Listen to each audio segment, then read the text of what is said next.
तेरे नाम की, रंगीरे रंगीरे तेरे नाम की, छकीरे छकीरे तेरे नाम की, रंगीरे रंगीरे तेरे नाम की, छकीरे छकीरे तेरे नाम की।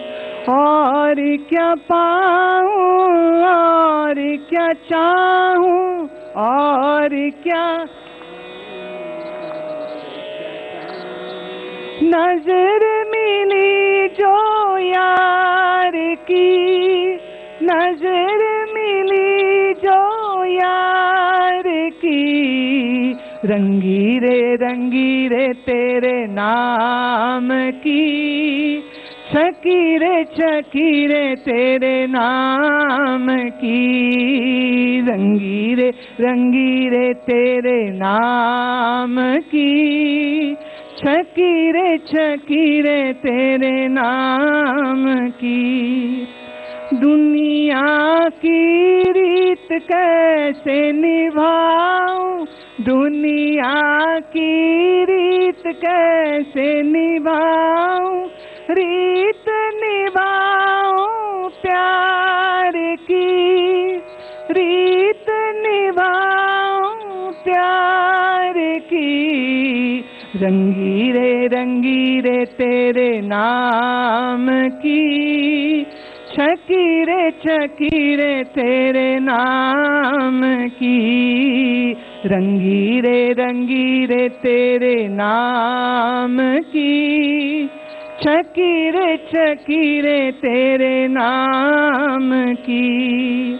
पड़ी अकेली बीच जगत में, पड़ी अकेली बीच जगत में, राहत को दिलदार की, राहत को दिलदार की, रंगीरे रंगीरे तेरे नाम की, छकीरे छकीरे तेरे नाम की, रंगीरे रंगीरे तेरे नाम की, छकीरे छकीरे तेरे नाम की, रंगीरे रंगीरे तेरे नाम की, छकीरे छकीरे तेरे नाम की, छकीरे छकीरे तेरे नाम की, छकीरे छकीरे तेरे नाम की।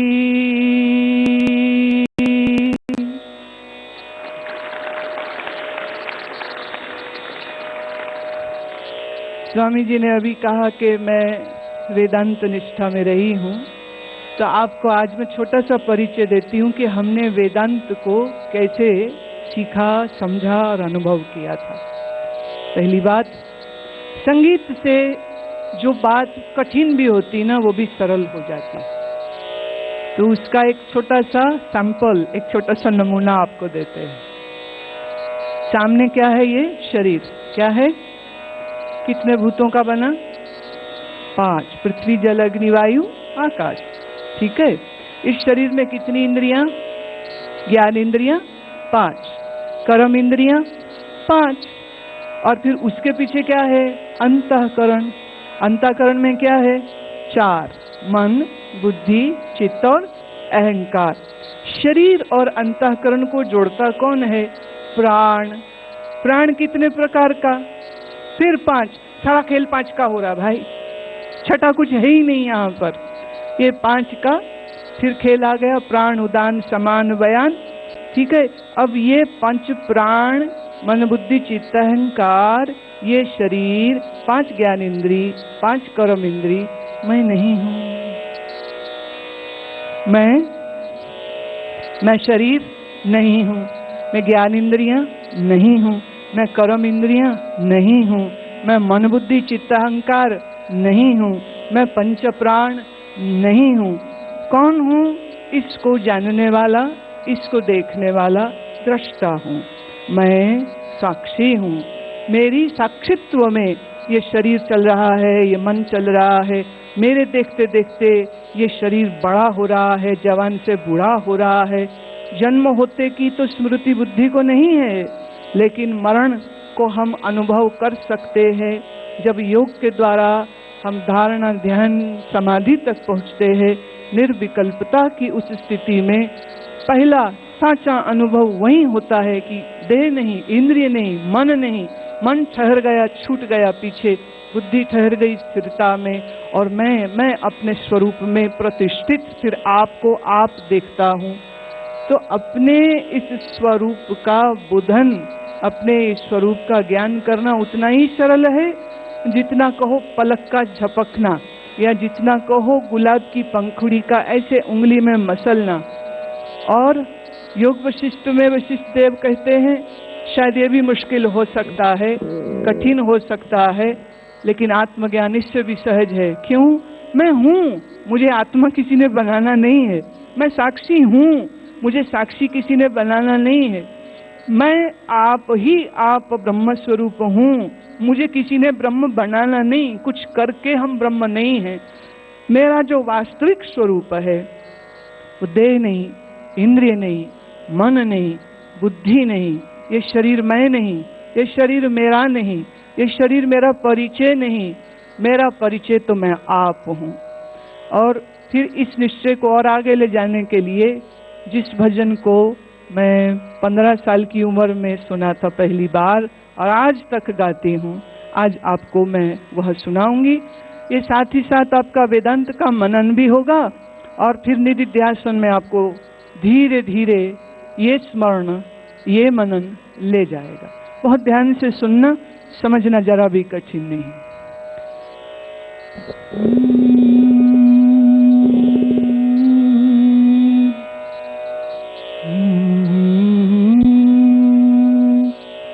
इस काया का होवे विनाश है, इस काया का होवे विनाश है।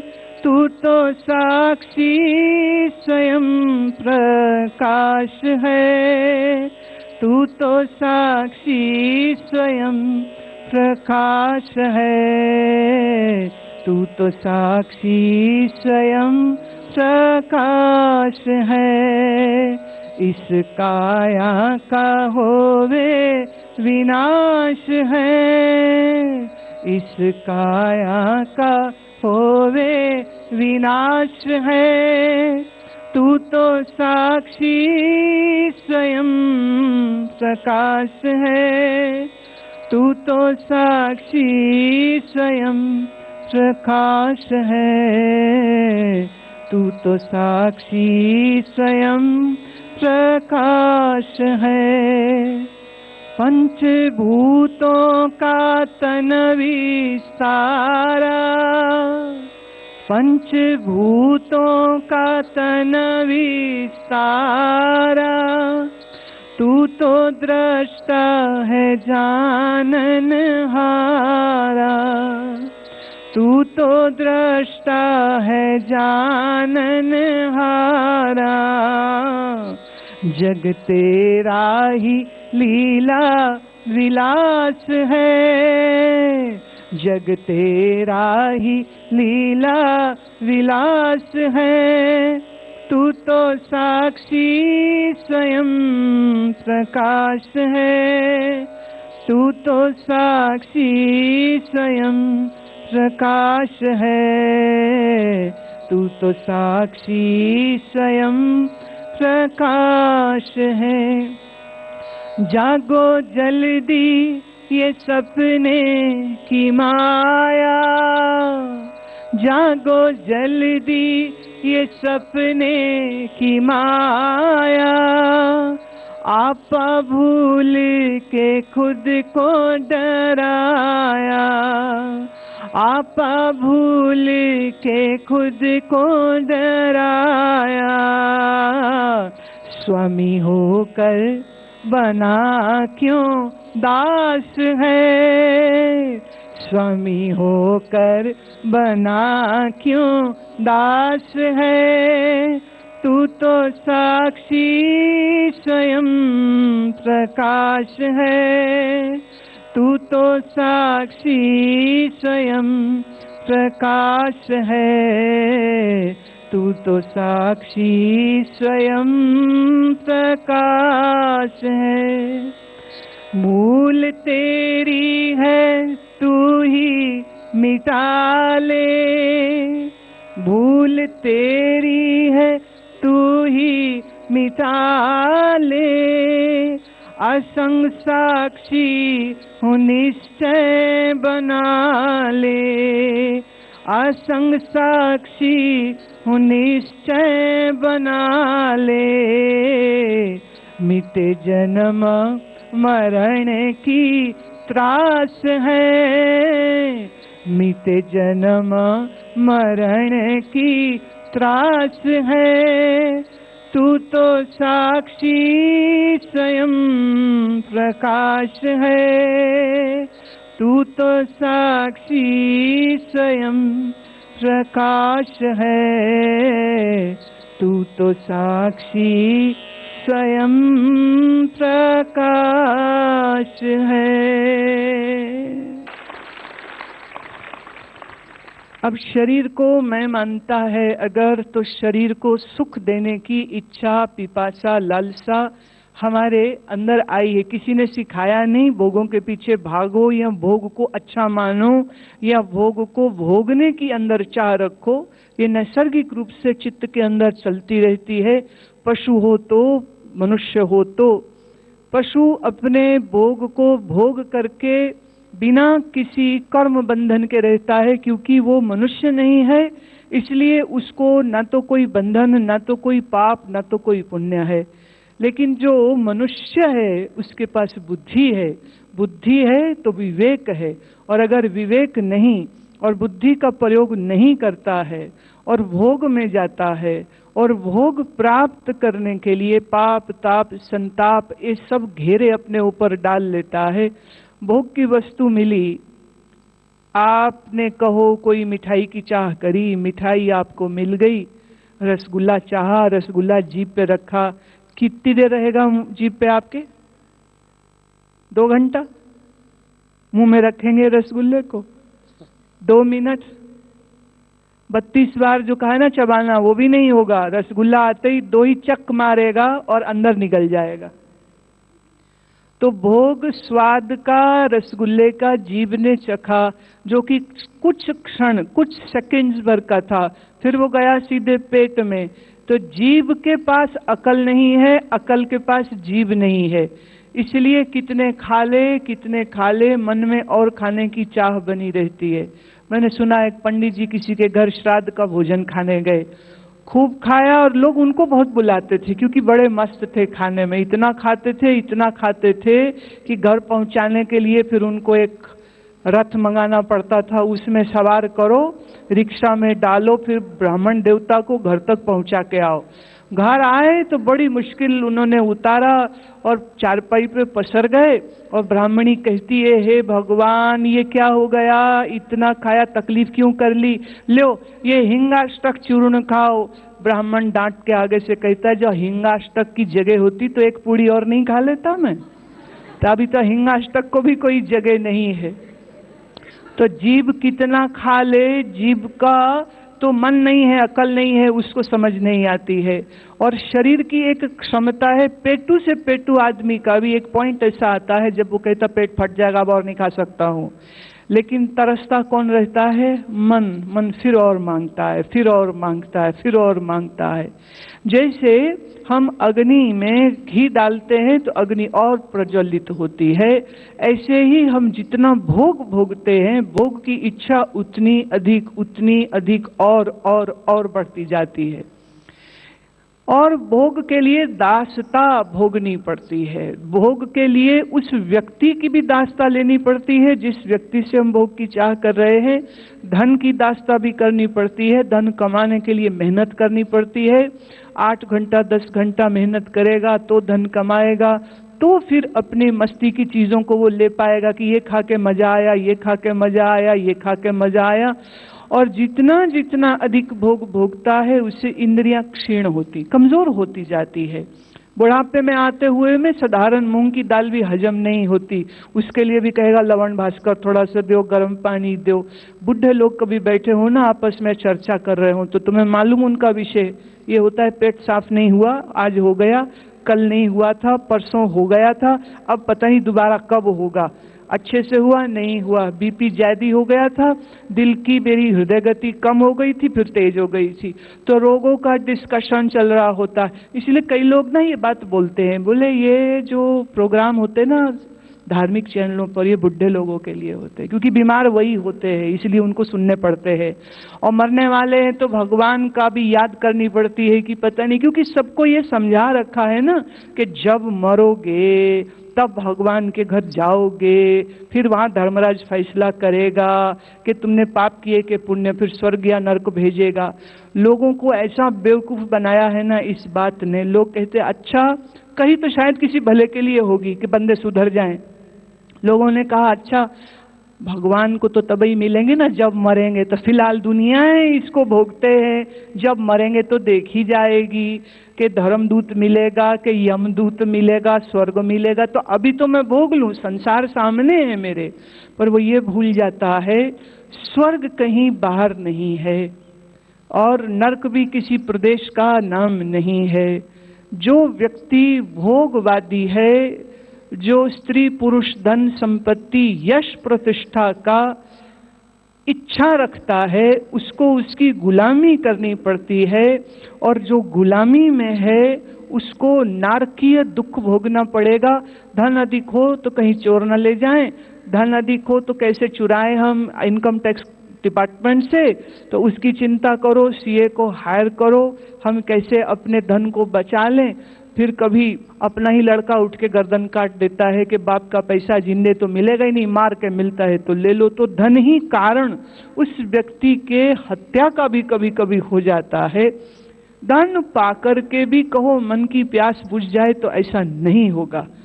इसलिए गुलामी तब तक हमारी खत्म नहीं होती है जब तक हम शरीर से मैं और मेरा भाव करके रहते। अहम देहो मम देहो, देह मैं हूं, देह मेरी है। अगर ये हमारे चित्त में बैठा रहेगा तो जानिए हम पूर्ण स्वतंत्रता का कभी अनुभव नहीं कर सकते। देखो एक सन्यासी को गुरु नाम जब देता है नया सन्यास के उपरांत, तो साथ में एक टाइटल देता है स्वामी, जैसे स्वामी रामदेव या स्वामी अनंतानंद, स्वामी अद्वैतानंद।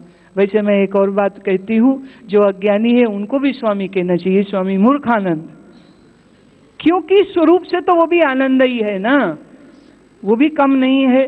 जो अपने आप को जानता है उसका अपना आप भी सच्चिदानंद है, जो अपने आप को नहीं जानता है वह भी सच्चिदानंद है। तो जो ज्ञानी है, जो समझ गया, तो वो तो स्व को जिसने जाना तो वो हुआ स्वामी सही अर्थ में।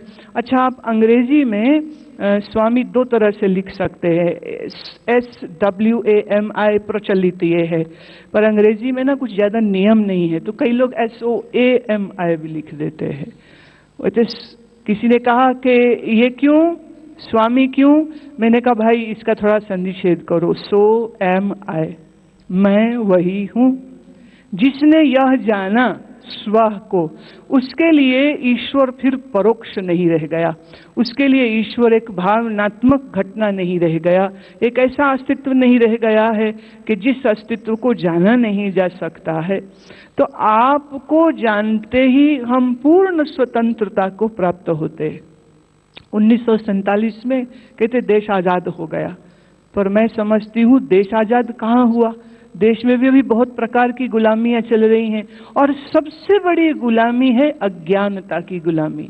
जब तक हम अज्ञान में हैं हम गुलामी में हैं, जब तक हम देह को मैं मेरा मानते हैं तब तक हम गुलामी में हैं। और हमारी इस गुलामी को हटाने का यत्न साधन तो गुरुदेव करते हैं, शास्त्र करते हैं, लेकिन प्रयत्न हमको करना पड़ता है। उस श्रवण किए हुए ज्ञान को देखिए, एक पुराने महात्मा लोग ये उदाहरण देते थे कि शेरनी का जो दूध होता है वो सिर्फ स्वर्ण के पात्र में टिकता है, दूसरे किसी पात्र में डालोगे तो दूध फट जाएगा। वैसे सोचने की बात है, शेरनी का दूध लाएगा कौन है? पहली बात, चलो ले आया किसी जू में पलते हुए, सर्कस में पलते हुए किसी शेरनी का कोई दूध निकाल के ले भी आया, तो खैर अर्थ ये है कि ज्ञान ब्रह्म विद्या जो है ये शेरनी के दूध जैसा है। जिसके मन का पात्र वैराग्य की अग्नि से तपाया हुआ होता है, जिसके अंतर तीव्र मुमुक्षुता की इच्छा होती है, जिसके पास संपूर्ण साधन चतुष्टय होता है, ऐसे विवेकी मन के अंदर यह ब्रह्म विद्या ऐसे घर बना लेगी और यह विद्या उसकी आत्मीय हो जाएगी, उसके जीवन में उतर जाएगी। अन्यथा शास्त्र के वचनों को पढ़ करके कोई शास्त्री तो बन सकता है, आत्मज्ञानी बन जाए उसके लिए इस चीज की आवश्यकता है, अंदर एक आग होनी चाहिए, अंदर एक प्यास। कैसे?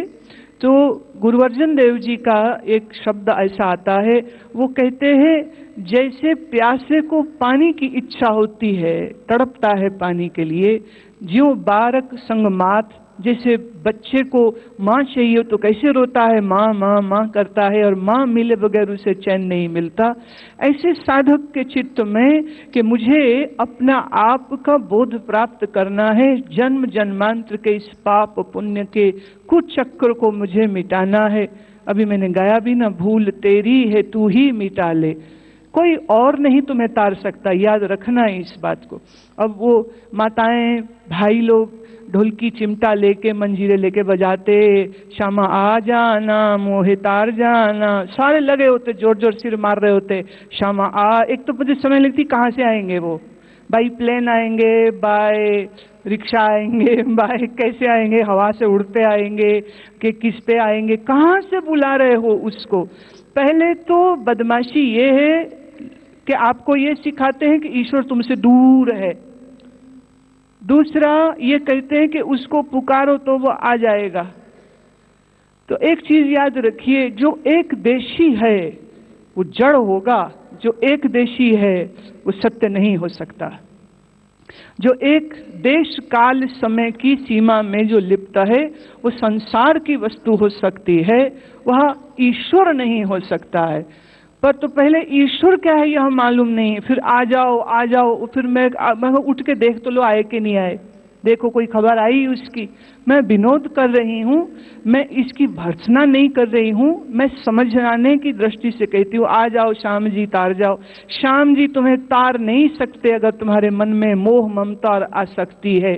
अगर मोह ममता आसक्ति छोड़े बिना मुक्ति हो सकती तो दुर्योधन की हो जाती, वो तो साक्षात कृष्ण के सामने खड़े थे। दुशासन की हो जाती, धृतराष्ट्र की हो जाती, क्या ये कौरव पुत्र समझ पाए? बिल्कुल नहीं समझ पाए। इसलिए कोई आकर के हमको मुक्त कर दे। अभी उस दिन मुझे एक हमारे वेबसाइट के थ्रू प्रश्न आया, अभी एक कार्यक्रम स्वामी जी शुरू किया था मैंने, संवाद, जिसमें लोग मुझे प्रश्न भेजें और मैं उसका उत्तर दूं। नहीं तो अभी मैं बोल रही हूँ, तुमको क्या समझ है, क्या प्रश्न है, उसका क्या। तो अभी सब वो प्रश्न भेजते हैं और फिर मैं उत्तर दे रही हूँ। तो उसमें एक का प्रश्न आया कि हमारे जो पत्नी है वो एक संप्रदाय के गुरुजी की चेली हैं और वो ये कहते हैं कि अगर हमारे इन गुरुजी का आपने नाम नहीं लिया तो आप सचखंड नहीं जा सकोगे, क्योंकि गुरुजी को नाम ले लो तो मरते समय गुरुजी आएंगे, बाँह पकड़ के सचखंड ले जाएंगे। कहती मैं तो चली जाऊंगी, तू यहीं रह जाएगा फंसा हुआ, इसलिए जल्दी से तू मेरे गुरुजी का नाम ले ले। तो वो मुझसे पूछ रहे हैं कि क्या ये सही बात है, क्या ऐसा है? मैं सुनता तो आपको हूँ। मैंने कहा भाई अगर मुझे सुनते तो ये प्रश्न कभी नहीं उठाते। मैं देखिए, गुरु तत्व मेरे प्राण है। महात्मा ऋषि ब्रह्मवेता, उनके लिए तो हम जान भी दे दें, हमारी पलकों पर उनको बिठावें, हम अपने हृदय के सिंहासन पर उनको विराजमान करें। हम तो करोड़ों बार उनके श्री चरणों में नतमस्तक होते हैं। देखिए, गुरु एक शरीर नहीं होता, गुरु तो ज्ञान है। वो ज्ञान जहाँ जहाँ प्रस्फुटित होता है, मेरा शीश तो वहीं वहीं जाकर के झुक जाता है, झुकाने की भी आवश्यकता नहीं होती। लेकिन गुरु नाम के साथ ये जो दुकानदारियां चलती हैं, गुरु डम चलता है, जहाँ ये बोला जाता है आप हमारा चेला बन जाओ, आपकी कुंडली जाग जाएगी, हमारा चेला बन जाओ, हम तुम्हें मोक्ष दे देंगे। और हजारों लोग हैं, भोले भाले, भोले भाले कहूँ, सीधे साधे कहूँ, मूर्ख कहूँ, तुम सोचो। वैसे कभी कभी पत्नियां जब ये कहना हो ना कि मेरा पति बेवकूफ़ है, तो बेवकूफ़ बोलेगी तो बेवकूफ़ को भी अकल आ जाएगी कि मेरी बेइज्जती कर रही, तो कहती बड़े सीधे हैं। कहना वो ये चाह रही होती बड़ा बेवकूफ़ है ये।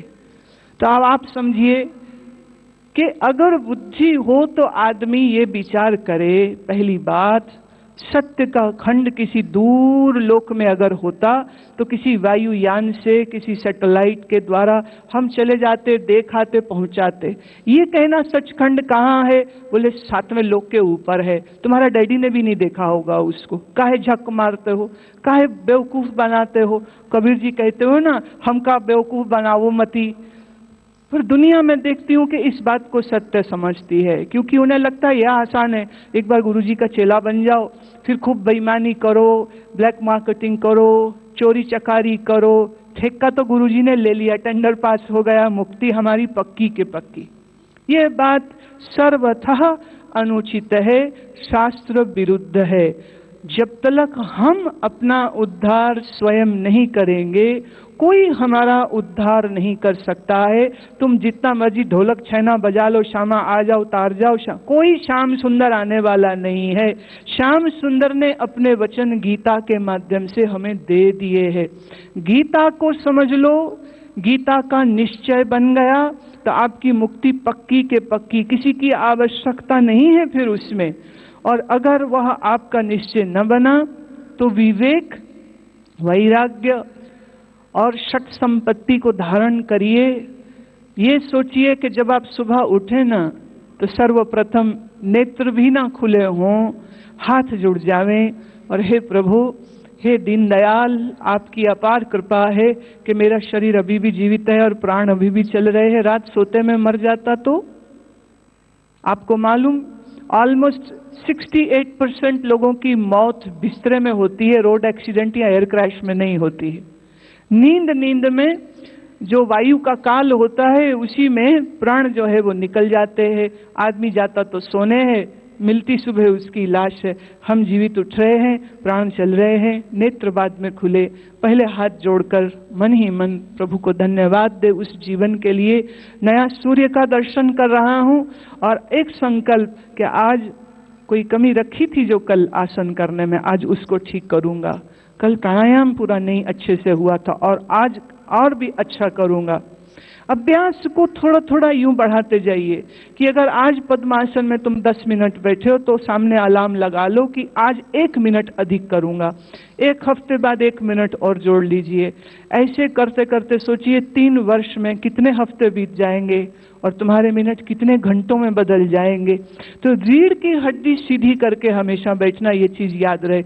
जो ब्रह्मचारी ना, वो यूं बैठा अच्छा नहीं लगता, ऐसा टेढ़ा बैठा अच्छा नहीं। वो टेढ़े हमारे श्याम सुंदर कृष्ण सरकार सुंदर है, वो बड़े प्यारे लगते हैं, लेकिन हमें साधन मार्ग पे जिन्हें चलना है, लंबर रीजन, ये जो हमारा lumbar region, lumbar and sacral region, thoracic, it should be always in the 90 degree angle. इस बात का जो बड़े ब्रह्मचारी है वो छोटों को याद कराएं, और जो छोटे हैं अगर बड़ा गलत बैठा हो तो उनको भी नम्रता सहित कहें कि भ्राताश्री, आपकी थोड़ी रीढ़ की हड्डी किसी और एंगल में चली गई, जरा इसको 90 डिग्री कर लीजिए। तो आपस में देखिए, एक साथ रहने का यही लाभ होता है, एक गुरुकुल में रहने का यही लाभ होता है। जहाँ हम कमजोर पड़ रहे हों तो हमारा कोई साथी हमें सहायता देता है। अभ्यास आपका परिष्कृत होता है और सुंदर होता है। तो पद्म आसन आपका अगर 2 घंटा 42 मिनट हो जाए तो मैं समझूंगी अब आपका आसन सिद्ध हुआ। मेरे परिचय में ऐसे ऐसे महात्माओं का मैंने दर्शन किया जो 7 दिन तलक पद्मासन में ही बैठते रहे। उनकी आयु 152 वर्ष और 2 साल पहले उन्होंने ऋषिकेश में प्राण त्यागे। जागेश्वर में उनके शरीर को अग्नि समाधि जो है वो दी गई थी। 7 दिन तलक वो पद्मासन में, और अन्न जल की आवश्यकता ही नहीं, क्योंकि प्राणायाम के द्वारा ही वो शरीर को पुष्ट कर लेते थे। ये एक विधा है। देखिए, जो साधारण नाड़ी शोधन ही नहीं कर पाएगा, वो फिर आगे जो गहरे प्रयोग हैं उनमें उसका प्रवेश नहीं हो सकता है। हमारे शरीर की सूक्ष्म देह में मौजूद इन 72,000 नाड़ियों का शुद्धिकरण आवश्यक है। इसके लिए आसनों का अभ्यास इतना खूबसूरत होना चाहिए और सही होना चाहिए, उसको दोषपूर्ण बिल्कुल नहीं करें। एक ने कहा, एक ऑर्थोपेडिक डॉक्टर मुझे कह रहे थे जी आसन करने वाले ना मेरे पास बड़े रोगी आ गए। मैं क्यों? मैंने कहा देखिए, दोष योग का नहीं है, दोष आसन का नहीं है, करने वाले ने गलत किया है। अगर उसने इस बात का ध्यान नहीं रखा है और आवश्यकता से अधिक गलत एंगल में अगर वो गया है तो शरीर को उसने कष्ट पहुंचाया, तो दोष आप योग को मत दीजिए। अगर ठीक तरह से अभ्यास करे तो ये तो हमने अपने आंखों से दर्शन किया है कि 152 वर्ष में भी वो पद्मासन में बैठे हैं और कमर उनकी सीधी है, आंखें उनकी एकदम बढ़िया, चश्मे की जरूरत नहीं, ना कान में कोई मशीन है, और शक्ति इतनी थी कि किसी जवान आदमी को, जो आजकल के फुकरे जवान होते ना, देखने को जवान अंदर जाने ही नहीं होती है, उससे अधिक बल उनके अंदर। तो संकल्प से जब आप साधना करेंगे, आसनों पर विशेष ध्यान देते हुए, आसन की सिद्धि होगी तो प्राणायाम में अच्छा प्रवेश होगा। प्राणायाम की सिद्धि हो गई तो धारणा करनी बड़ी सहज हो जाएगी। धारणा अर्थात कि अगर आप नेत्र बंद करके प्रकाशमयी ओंकार को देखना चाहें तो आपको 4 डायमेंशनल ओम दिखे। ऐसा नहीं कि इट्स जस्ट स्टैटिक और stationary, it will look very alive and very luminescent and very illuminating. धारणा की सिद्धि जब हो जाती है तो वही ध्यान में परिवर्तित होती है, और ध्यान की सिद्धि ही आपको समाधि तलक पहुंचा देती है। समाधि इतनी कठिन बात नहीं है, सवाल सिर्फ इतना है कि आपका अभ्यास कितना सच्चा है और कितना गहरा है। प्रकृति की सुरम्य गोद में बसा प्राकृतिक चिकित्सा का सबसे बड़ा विश्व स्तरीय संस्थान योग ग्राम, जहां आपको मिलेगी योग एवं आयुर्वेद के साथ पंचकर्म, षटकर्म की उच्च स्तरीय सुविधाएं, साथ ही सूर्य चिकित्सा, मिट्टी चिकित्सा, जल चिकित्सा, चुंबकीय चिकित्सा, एक्यूप्रेशर चिकित्सा, सोनाबाथ, ओजोन वाष्प स्नान आदि के साथ होलिस्टिक अप्रोच ट्रीटमेंट। अत्याधुनिक संसाधनों से सुसज्जित योग ग्राम में आए, प्राकृतिक चिकित्सा से नवजीवन पाएं। योग ग्राम में उपचार हेतु संपर्क करें।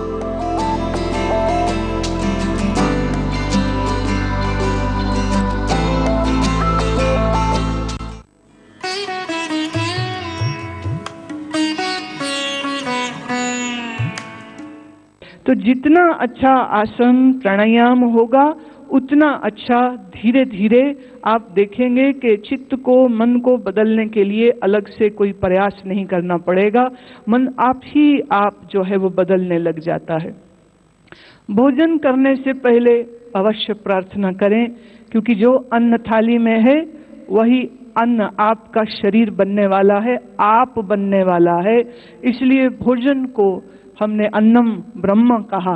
तो अन्न का सम्मान ये होता है कि उस समय आप मौन भाव में रहते हुए अन्न को ग्रहण करें। और जब चलते हैं एक पॉइंट से बी पॉइंट तक जब आप जाते हैं तो उस पॉइंट पे आपका मन व्यर्थ की कुछ सोच भी कर सकता है। मेरा सुझाव है, अगर ब्रह्मचारी point A to point B जा रहा हो, चल के पैदल जा रहा है, तो उस समय पर आप अपने मन में ओम ओम ओम का मानसिक जप करते चले जाएं। और जब जब समय मिले तो उस मानसिक जप को आसनबद्ध होकर के बैठ के करना, ओंकार की ध्वनि करना, बोलना माने मौखिक, और फिर उस ओंकार की ध्वनि को सुनना। जब हम बोलेंगे और ध्वनि को सुनेंगे तो मन ओंकार रूप हो जाएगा, और इस प्रकार मन में सत्वता बढ़ती चली जाएगी, बढ़ती चली जाएगी। इस प्रकार अगर साधना करने का मन बनाए कोई, तो चलते में, खाने से पहले, ऐसे ही सोने से पहले। दिन भर हमने कई कार्य व्यवहार किए हैं, कुछ गलत, कुछ अनुचित, विहित अविहित कुछ हो गया होगा, तो रात्रि को सोने से पहले एक बार अपने चित्त को शांत करके थोड़ा अवलोकन करें कि आज दिन में मैंने क्या गलत कर दिया, कुछ किया तो नहीं। तो आपको समझ ना भी आए तो भी आप अपने द्वारा किए गए कर्मज, वाचिक अथवा मानसिक किसी कर्म के लिए क्षमा मांगें। किससे? व्यक्ति का प्रश्न नहीं है कि हम किसी का अगर मन दुखाया है तो हमको वह क्षमा करें, और अगर किसी ने मेरा मन दुखाया है तो भी मैं उसको क्षमा करूं, मैं उसके प्रति शत्रुता का भाव ना रखूं। ऐसा है, मैं ये जानती हूँ जब साथ में बहुत सारे लोग रहते हैं ना, अब हमारे आश्रम में कोई 50 साधक हैं, तो कभी कभी सुनने को मिलता है कि एक ब्रह्मचारी ने अपने कपड़े धो के प्रेस करके रखे और दूसरा ब्रह्मचारी ने उठा के तो पहन लिए, वो ढूंढता ही रह गया मेरे कपड़े कहाँ गए। वो कहते कहाँ गए क्या? बोले वो उसी ने पहने होंगे। तो इस बात पे कभी कभी उनका फिर थोड़ा झगड़ा हो जाता है कि तुम अपने तो धोते नहीं, जिसके मिलते वही पहन लेते हो। तो उस समय वो अपना ज्ञान ले आता, कह रहे हम तुम एक ही तो हैं प्यारे, तूने किया मैंने किया एक ही तो बात है, हम कोई भेदभाव नहीं रखते हैं, हम अद्वैतवादी है, गुरुजी ने ये सिखाया है। तो मेरा तुम्हारा क्या होता है, तुम्हारे वस्त्र मेरे, मेरा तुम्हारा है, कोई दिक्कत नहीं है। पर जिसने मेहनत की होती है वो थोड़ा चिढ़ जाता है। एक बोले, एक सज्जन जो हैं बोले खराटे बहुत लेता है, डॉर्मिटरी ना सब एक साथ रहते, बोले एक खराटे बहुत लेता है, हमको नींद नहीं आती, क्या करे? बोले जी हो रहा था तकिया इसके मुंह पे मैं रख दूं और भले मरता हो तो मर जाए, हमारी नींद खराब कर रहा है। फिर मैंने उससे कहा, मैं देखो ये तो बात अच्छी नहीं है, आपने अहिंसा का पालन करना है कि हिंसा का? बोले पर गुरु माँ क्या करूँ मैं? तो एक काम करो, उसका खराटा का थोड़ा ट्यून क्या है बताओ। तो उसने मुझे खराटा लगा के दिखाया। मैंने कहा देखो इसमें 4 बार ओम आ रहा है, ओम ओम ओम ओम ओम ओम। तो मैंने कहा अब जब वो खराटा ले तो तुम ओम की ध्वनि गाइयो साथ में। तो कहते ऐसे कैसे? मैंने कहा करके देखो। उसने 1 रात किया, 2 रात किया, तीसरे दिन मुझे कहता है ये तो बहुत बढ़िया हो गई, ओम ओम करते मन भी टिक गया और पता ही ना चला मैं कब सो गया, मुझे मालूम ही नहीं चला। तो एक दूसरे का सहायता करना, एक दूसरे के गुणों का आदर करना तो जहाँ आवश्यक है ही, वहीं साथ में साथ जब इतने सारे साधक रहते हैं ना, तो कहीं ना कहीं किसी से थोड़ी ज्यादा दोस्ती भी कर लेते हैं। मन है ना बड़ा गड़बड़ कर देता है मन कभी कभी, और कभी कभी कि ये तो बहुत अच्छा ब्रह्मचारी, ये बड़ा खराब है। ये जो हम लेबलिंग कर देते हैं ना, मेरा तेरा, ये जो लेबलिंग कर देते हैं, ये अच्छा ये बुरा, ये भी हमारे मन में द्वंद्व को जन्म देता है। तो मन को निर्द्वंद बनाना है, उसके लिए जो मैं समझती हूँ सबसे शक्तिशाली प्रयोग होता है, अगर कर सकें तो सिर्फ इतना है कि गहरा श्वास और उच्छ्वास चलता रहे।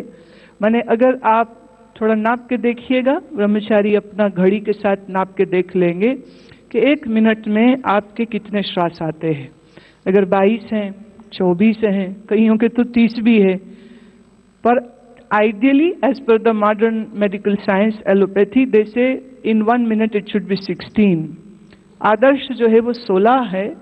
लेकिन अगर आप थोड़ा सा श्वास पर ध्यान देते हुए गहन श्वास, जिसे मैं कहती हूँ यौगिक ब्रीदिंग, माने एब्डोमिनल माने पेट से जो श्वास हो, थोरैसिक जो लंग से फेफड़ों से, और क्लेविकुलर हमारी ये जो क्लेविकल बोन है, लंग्स इतने फैलें और फूलें, इतना लंबा और गहरा श्वास हो, तो अब पेट का फूलना, छाती का पोस्टीरियर एंटीरियर में उसका फैलना, आगे की तरफ, साइड की तरफ, बगल की तरफ फैलना, और ये जो हमारी क्लेविकुलर बोन है, इस बोन का हल्का सा ऊंचा उठ जाना, इसको मैं नाम देती हूँ यौगिक ब्रीदिंग। इस यौगिक ब्रीदिंग का थोड़ा अभ्यास चलता रहे, कुछ अलग से करना नहीं, आंख खुली हो, कोई बात कर रहा है, क्लास चल रही है, लेकिन आप रीढ़ की हड्डी सीधी करके बैठे हुए अपनी यौगिक ब्रीदिंग करते रहेंगे, अद्भुत इसका फल आप अनुभव करेंगे। मन स्वतः ही शांत रहने लग जाएगा। दूसरों के कर्म और दूसरों के व्यवहार पर जो टिप्पणी करे या मन में कमेंटरी करे, जानिए आपने उसका कचरा अपने मन में डाल लिया है।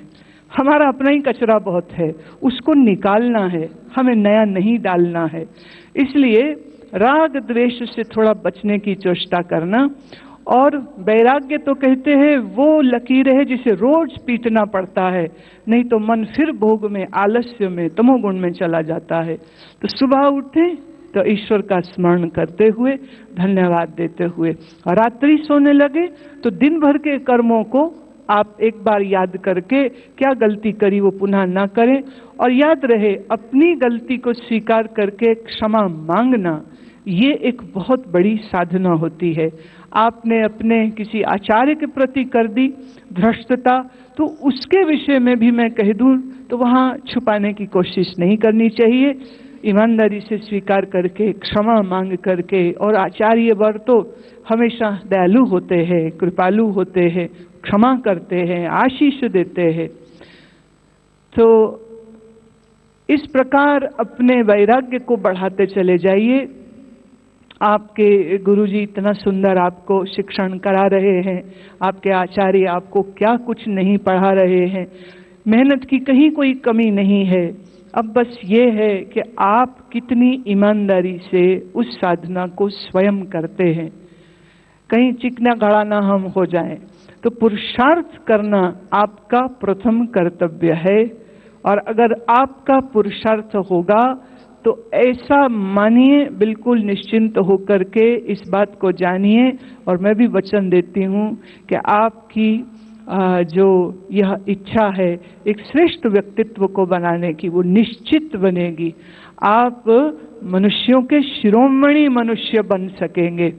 और प्रश्न दूसरों को सुधारने या का बाद में आता है, सबसे पहले तो स्वयं का व्यक्तित्व इतना निखरा हुआ, इतना उज्जवल, इतना सात्विकी होना चाहिए कि जैसे सूर्य आता है ना, तो वो हमारी खिड़कियां नहीं खटकाता कि आओ देखो मुझे। हम उठ के जाते हैं बाहर, सूर्य को देखते हैं, नमन करते हैं, श्लोक स्तुति गाते हैं। ऐसे आप तपस्या के द्वारा अपने आप को सूर्य के भांति तेजस्वी बनाइए।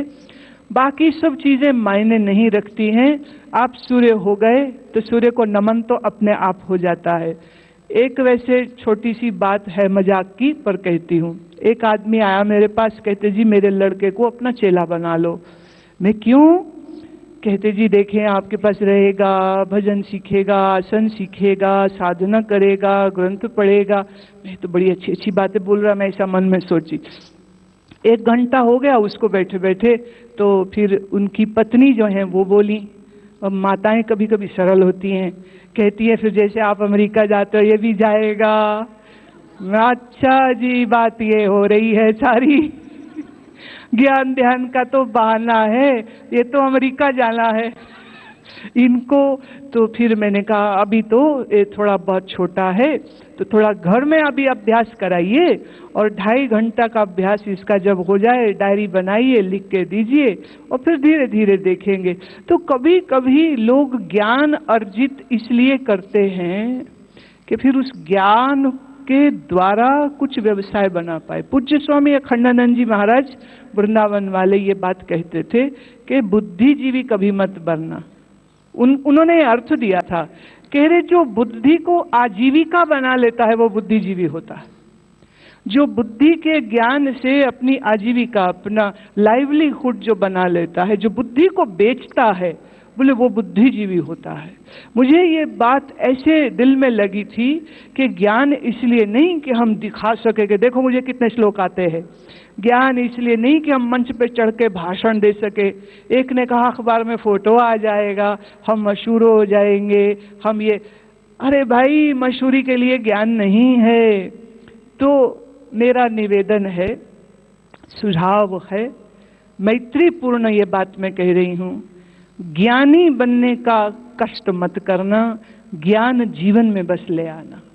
ज्ञानी बने तो अभिमानी हो जाओगे, और तर्क वितर्क सिर्फ करने और दूसरे के साथ काट छाट करने में तुम्हें मजा आएगा। ज्ञानी नहीं, ज्ञान का अभिमानी नहीं, ज्ञान हमारे जीवन का हिस्सा हो जाए, ज्ञान हमारा स्वभाव है, ज्ञान हमारा जीवन हो जाए, ऐसी इच्छा के साथ आप अपना पठन पाठन कर रहे हैं। और मेरी प्रार्थना है कि ईश्वर आपको एक उत्तम शिष्य बनने का बल भी देवें और आपके पुरुषार्थ को उसकी कृपा का फल लगे। और पूज्य स्वामी रामदेव जी का आपने कहा ही अचानक से एक दिन प्रकट हो गए थे, मेरे आश्रम में पधार गए। दूर दूर से परिचय था, फोन में भी बात थी, पर आमने सामने अकस्मात आ गए। तो अभी मेरे मन में ये था कि आप आए हैं असूचना, मैंने सूचना दिए बगैर, अतिथि आए थे। तब हम अतिथि नहीं आए हैं, हम तिथि दे के आए। तो आज के लिए मैंने सोचा था कि मैं जाऊंगी, मिलूंगी, पर आप सब लोगों के साथ मेरी मुलाकात होगी ऐसा बिल्कुल भी मालूम नहीं था, कुछ ऐसा तय भी नहीं था। बस बैठे बैठे ये विचार आपने रखा कि सबको मिलो और देखो। मुझे बहुत आनंद होगा, क्योंकि आचार्य कुलम के लिए जब मैं आई थी तब यही लगा कि अरे उनको तो देखा ही नहीं जिनके लिए बन रहा है।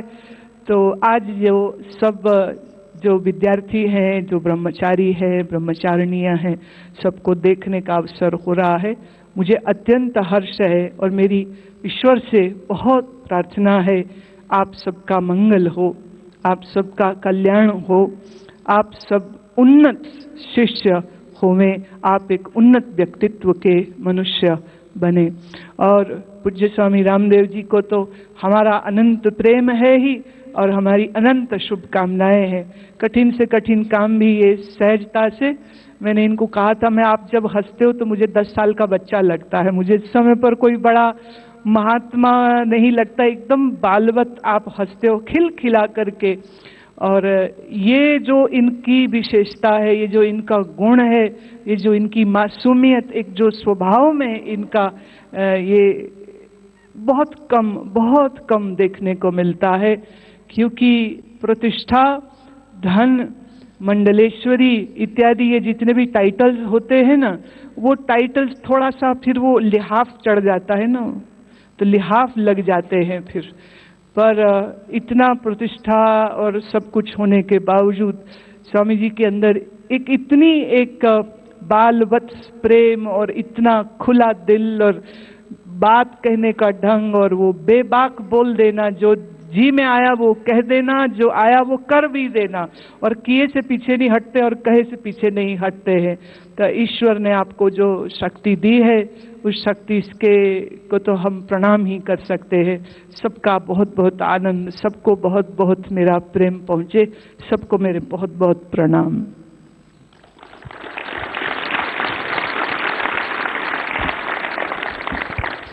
आज गुरु माँ ने एक और भी आप भजन सुनते थे, इस कारण मैंने जोग लिया।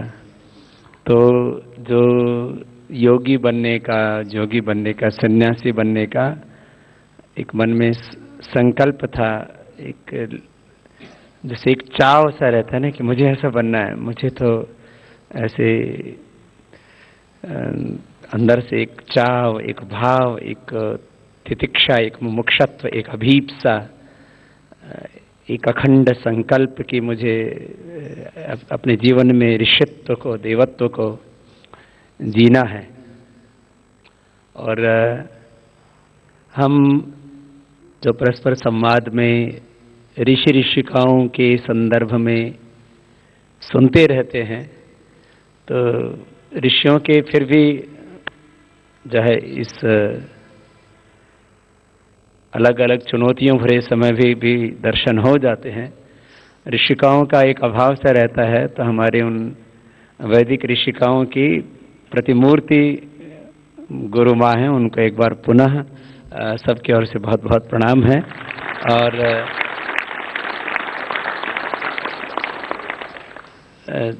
ये जो हमारी विवेक वैराग्य की जो परंपरा है, श्रेय मार्ग की, देव मार्ग की, उस मार्ग पर बचपन से चली हैं। और जैसा उन्होंने कहा कि ज्ञान जो है वो अहंकारी होने के लिए नहीं है, अभिमानी होने के लिए नहीं है कि मैं ये जानता हूँ, तो जीने के लिए, आचरण के लिए है। और उसी परंपरा में आप सभी पढ़ रहे हैं, आगे बढ़ रहे हैं। श्रद्धेय गुरु जी भी आपको जानने और जीने का भेद खत्म हो जाए, आपका ज्ञान आपका जीवन बन जाए, वो आपके आचरण में उतर आए, उस तरह से आपको प्रेरित करते रहते हैं, स्वयं ऐसे जीते हैं। और आप में से भी बहुत से ब्रह्मचारियों में ये दिव्यता पूरी घटित हो रही है। अनादिकाल का कर्माश है, संस्कार, वासनाएं